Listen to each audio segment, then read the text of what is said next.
अगर आप हिंदी मीडियम से पढ़े हुए हैं और इंग्लिश मीडियम स्कूल में टीचिंग करना चाहते हैं, लेकिन आपको डर लग रहा है कि भाई मैं कैसे वहाँ पे बोलूँगी, मैंने तो पूरा सिलेबस हिंदी में पढ़ा हुआ है, इंग्लिश में कैसे ट्रांसलेट करूँगी, कैसे तैयारी करूँगी, क्या मेरा सिलेक्शन होगा नहीं होगा। अगर इस तरीके के आपको डाउट आ रहे हैं ना, तो ये वीडियो आपको बहुत हेल्प करने वाला है, क्योंकि आज के अपनी इस वीडियो में मैं आपको डिटेल में बताऊँगी कैसे तैयारी करनी है, कैसे अपने इस डर को अपने अंदर से निकालना है, इसको काबू करना है, और कैसे आप एक इंग्लिश मीडियम स्कूल में एक बहुत अच्छे टीचर बन सकते हैं।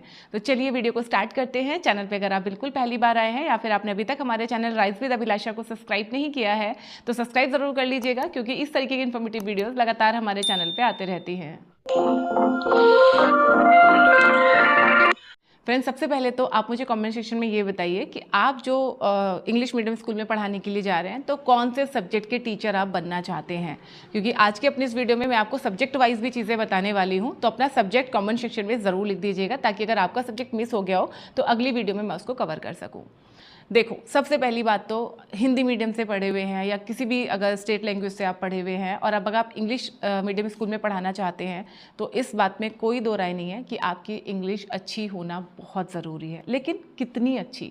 देखो, अगर आप हिंदी के टीचर बनने जा रहे हैं या संस्कृत के अगर आप टीचर बनने जा रहे हैं या उर्दू के अगर आप टीचर बनने जा रहे हैं या अपनी रीजनल लैंग्वेज को ही अगर आप पढ़ाने के लिए स्कूल में जा रहे हैं, तो आपकी इंग्लिश एवरेज भी होगी तो चलेगा, क्योंकि आपकी जो भाषा है वो हिंदी, संस्कृत, उर्दू या तमिल, तेलुगु, व्हाटएवर जो भी आप पढ़ाने जा रहे हैं वो है। तो आपका उस लैंग्वेज पे अच्छा कमांड होना ज़्यादा ज़रूरी है इंग्लिश के मुकाबले, ठीक है। लेकिन अगर आप maths, science, English, EVS, GK या मोरल एजुकेशन, ये सब्जेक्ट या कोई और सब्जेक्ट को अगर आप पढ़ाने के लिए जा रहे हैं, तो डेफिनेटली आपका इंग्लिश पे कमांड अच्छा होना बहुत ज़रूरी है। अब समझते हैं कि भाई ये कमांड अच्छा कैसे होगा, क्या करना पड़ेगा, कैसे हम खुद को तैयार करें।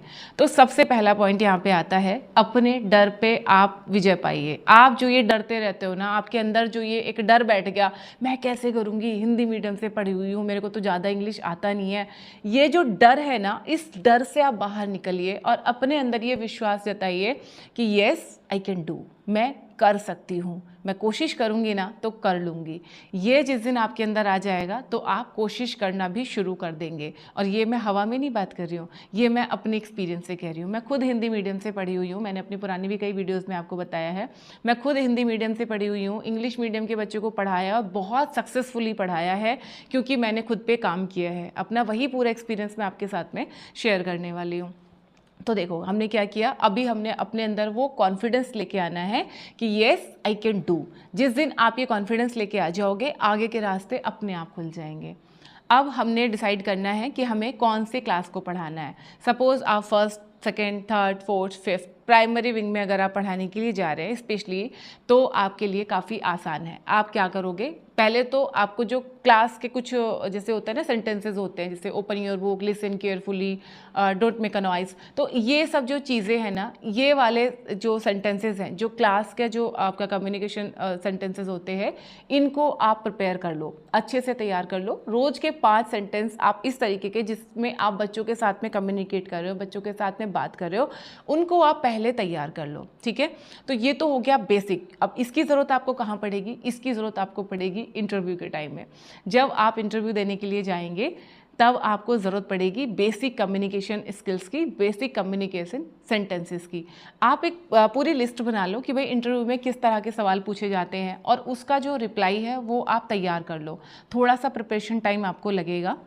सबसे पहले तो आप इंटरव्यू की तैयारी करो, क्योंकि आपने अगर इंटरव्यू क्रैक ही नहीं किया तो फिर आप आगे कैसे पढ़ाओगे। कहना बहुत आसान है कि नहीं नहीं आप हिंदी में बात कर सकते हो, आप हिंदी में बोल सकते हो, लेकिन मानना पड़ेगा, अगर 3 लोग सेम अपॉर्चुनिटी के लिए गए हुए हैं वहाँ पे, सेम वैकेंसी के लिए गए हुए हैं, तो उनमें से जो इंग्लिश में ज़्यादा अच्छे से बोल पाएगा, अपना इंटरव्यू दे पाएगा, अपने आप को समझा पाएगा, उसके सिलेक्शन होने के चांसेस ज़्यादा हैं, क्योंकि स्कूल इंग्लिश मीडियम है, ठीक है। तो आप अपना इंटरव्यू तैयार कर लो। जो भी आपको लगता है क्या क्या पूछा जा सकता है, मैक्स टू मैक्स आप एक बार गूगल कर लो, यूट्यूब पे आप सर्च कर लो इंटरव्यू में क्या क्या पूछा जाता है, और ज़्यादा से ज़्यादा सेंटेंसेस आप तैयार कर लो रिप्लाई करने के लिए, कि मुझे क्या रिप्लाई करना है कॉन्फिडेंस के साथ में, ठीक है। प्रोनाउंसिएशन क्या है, ग्रामर क्या है, वो सारी चीज़ें आप एक बार पढ़ लो, किस तरह से आपको रिप्लाई करना है। हो गया, पहला स्टेप आपका क्लियर हो गया इंटरव्यू के लिए। अब आपको देना है क्लास में डेमो। तो देखो, जब आपका इंटरव्यू क्रैक हो जाए और आपको डेमोन्स्ट्रेशन के लिए बुलाया जाए तो पहले ही आप अपना टॉपिक तैयार कर लो। सपोज आप मैथ्स पढ़ाने वाले हैं, तो मैथ्स में मुझे क्या टॉपिक पढ़ाना है, कौन सी क्लास में मैं डेमो देने वाली हूँ और कौन सा मुझे टॉपिक पढ़ाना है, ये आप प्रिपेयर कर लो। और उस पूरे टॉपिक को आप हिंदी प्लस इंग्लिश दोनों में तैयार करो।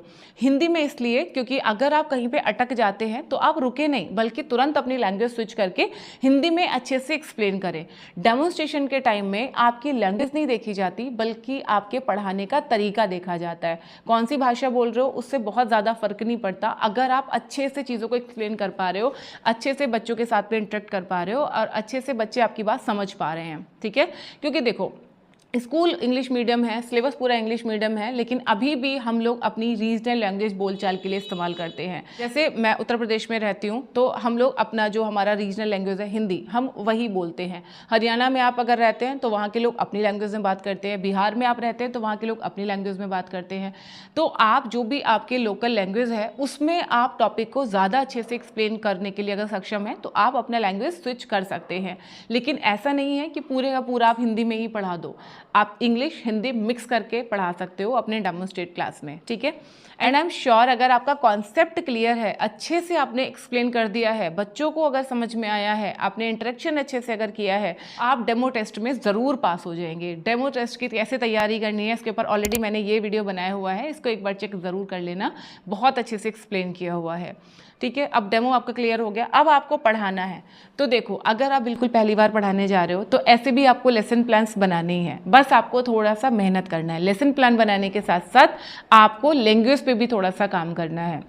जैसे कुछ चीज़ें जो आपको हिंदी में आती हैं वो आप इंग्लिश में एक बार ट्रांसलेट कर लो। गूगल ट्रांसलेटर का आप यहाँ पे यूज़ कर सकते हो, या बुक्स में से ही आप खुद याद कर सकते हो। ध्यान रखिए, आप एक टीचर हैं, आपका काम पढ़ाना है, ऐसे में पढ़ना आपका इंटरेस्ट होना चाहिए। अगर आप इंटरेस्टेड हैं, अगर आपको किताबों से सचमुच प्यार है, तो सबसे पहले खुद को इन्हांस करने के लिए इसका इस्तेमाल कीजिए। बुक्स पढ़िए, क्या टॉपिक आपको पढ़ाना है, उसको इंग्लिश में किस चीज़ को क्या बोलते हैं, कैसे एक्सप्लेन करना है, उस पर आप काम ज़रूर करो। आप अगर इंग्लिश ही पढ़ाने के लिए जा रहे हो तब तो डेफिनेटली आपका इंग्लिश बहुत अच्छा होना चाहिए, आपका ग्रामर बहुत अच्छा होना चाहिए, क्योंकि अगर आपका ही ग्रामर अच्छा नहीं है तो बच्चों को आप क्या सिखाओगे, है ना। तो आपका ग्रामर बहुत अच्छा होना चाहिए। सोशल साइंस अगर आप पढ़ाने के लिए जा रहे हो, जीके पढ़ाने के लिए जा रहे हो, वैल्यू एजुकेशन अगर आप पढ़ाने के लिए जा रहे हो, तो उसमें जो स्टोरीज हैं आपसे टॉपिक से रिलेटेड, वो आप हिंदी के साथ साथ अगर इंग्लिश को ऐड करके एक्सप्लेन करेंगे तो बच्चे ज़्यादा अच्छे से समझ पाएंगे और ऐसा लगेगा भी नहीं कि आपको इंग्लिश नहीं आती है।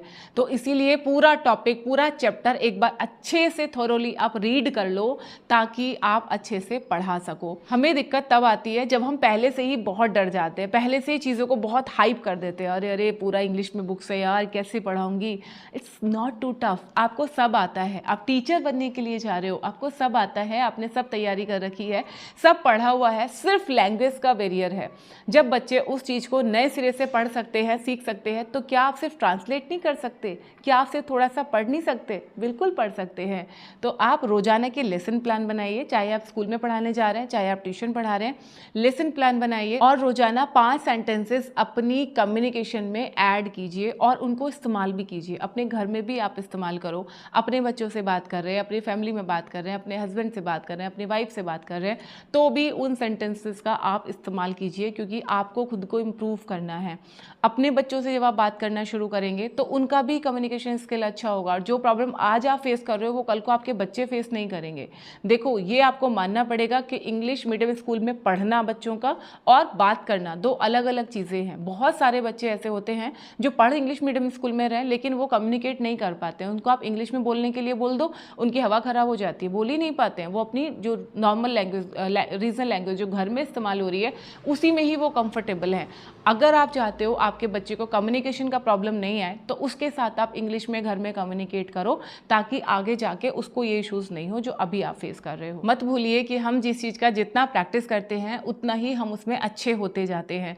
तो डर को अपने अंदर से निकालिए और रोजाना थोड़ा थोड़ा प्रैक्टिस कीजिए। हो सकता है अभी आप जिस स्कूल में गए इंटरव्यू देने के लिए वहाँ आपका सिलेक्शन नहीं हुआ हो, इट्स कम्प्लीटली फाइन। इसका मतलब ये नहीं है ज़िंदगी ख़त्म हो गई या आप अपने आप को डिप्रेस कर लें, नहीं, बल्कि आप और तैयारी करो, अब दोबारा से ट्राई करो, हो सकता है अगली बार आपका उस स्कूल में या उससे भी किसी अच्छे स्कूल में सिलेक्शन हो जाए।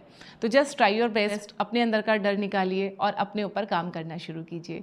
आई होप ये वीडियो और जानकारी आपको ज़रूर पसंद आई होगी। अपने फ्रेंड्स और फैमिली में इस वीडियो को ज़रूर शेयर कीजिए ताकि बाकी लोग जो इस चीज़ को लेकर परेशान हैं उनकी भी प्रॉब्लम थोड़ी सी कम हो सके। अब हम मिलेंगे हमारी नेक्स्ट वीडियो में, तब तक के लिए नमस्ते।